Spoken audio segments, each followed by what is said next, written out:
Drage državljanke in državljani, danes je za našo Slovenijo in sosednjo Hrvaško pomemben dan.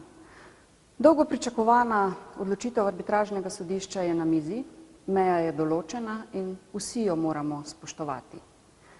Dolgih 20 let politiki na eni in drugi strani niso znali najti dogovora o naši skupni meji, zato smo to odločitev prepustili arbitražnemu sodišču.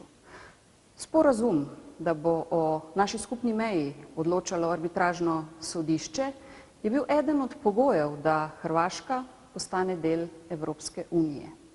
Danes tega sporazuma ne bi več spoštovala, a to pomeni, da bomo ponovno odločali tudi o članstvu Hrvaške v Evropski uniji? Nikakor.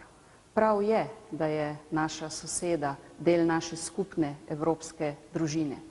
Prav pa je tudi, da se politiki na Hrvaškem obnašajo kot del odgovorne politike naše skupne evropske družine in svoje zaveze tudi spoštujejo. Arbitražno sodišče je odločilo, meja je določena, naloga Evropske komisije in držav znotraj Evropske unije pa je, da zagotovijo spoštovanje te odločitve in zahtevajo implementacijo te odločitve v obeh državah.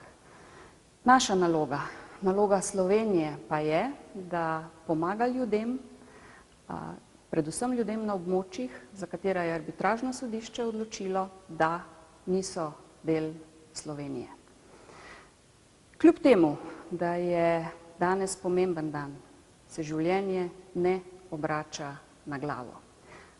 Slovenci in Hrvati lahko imamo različna stališča, različne poglede, zavedati pa se moramo, da na koncu koncev imamo vsi samo en skupen interes. To je boljša prihodnost za naše ljudi in to v skupni združeni Evropi.